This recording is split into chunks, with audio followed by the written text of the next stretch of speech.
So here in this problem, we are provided with a statement denoted by P of n, which is the inequality 2 raised to the power of n is greater than or equals to 3 times n. Now, it's given here that P of r is true. Using this, we need to show that P of r plus 1 is also true. Can we also conclude that P of n is true for all n belonging to the set of natural number? We'll come to the second part later. So first, let us begin. So it is given here, we have the statement.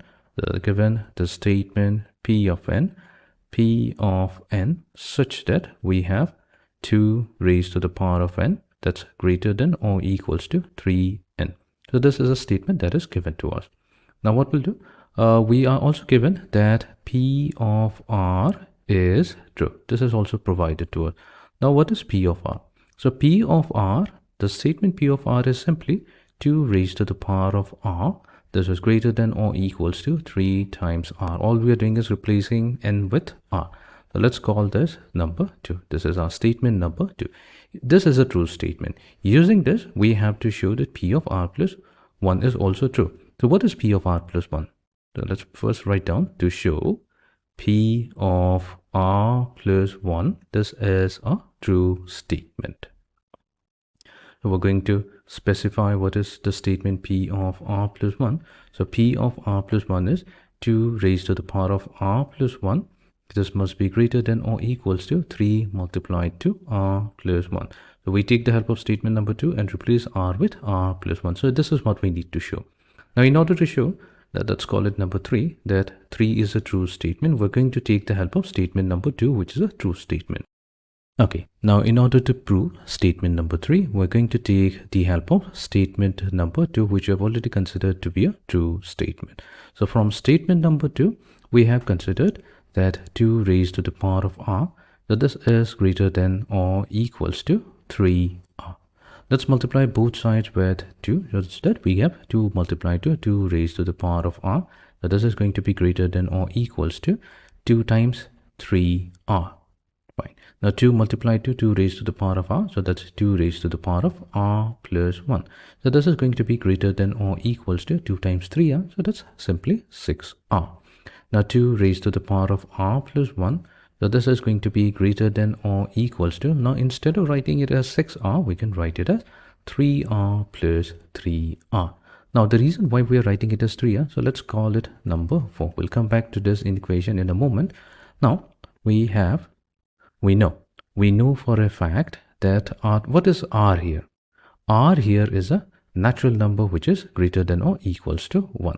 So let's do one thing. Let's multiply both sides with 3, and that's going to give us 3r. 3 being a positive number, that is not going to affect the sign of the inequality. So 3r is going to be greater than or equals to 3. Fine. Now next what we'll do, we're going to add 3r to both sides. So we have 3r plus 3r. So this is going to be greater than or equals to 3 plus 3r. So let's call it number 5. Now if we combine inequality number 4 and number 5, so here what we can say, so from inequality number 4 and inequality number 5, here what we can say that 2 raised to the power of r plus 1, so this is going to be greater than or equals to 3r plus 3.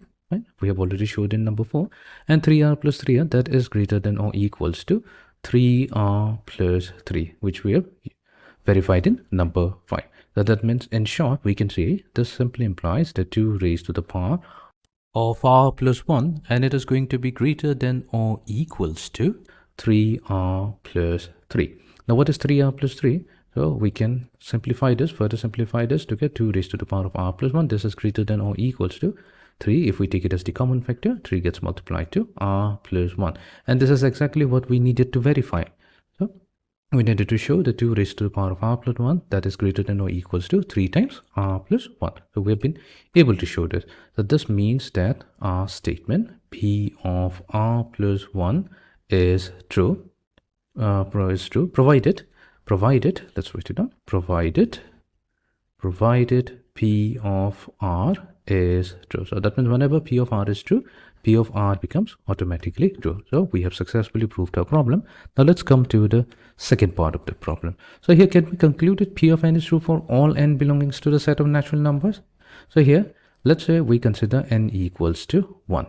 then the statement p of 1 such that we have 2 raised to the power of 1 greater than or equals to 3 times 1.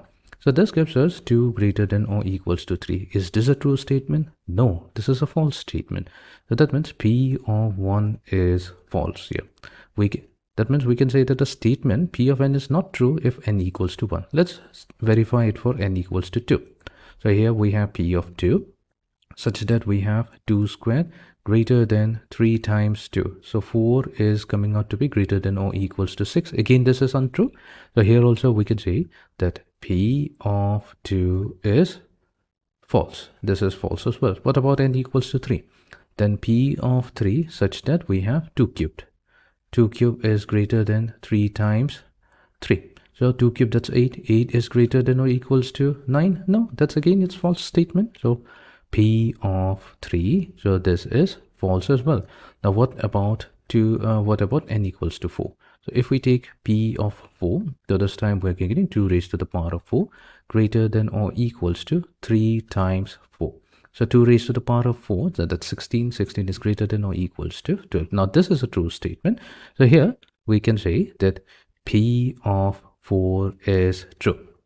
P of 4 is true. And now any number that we take greater than 4, that is also going to be true.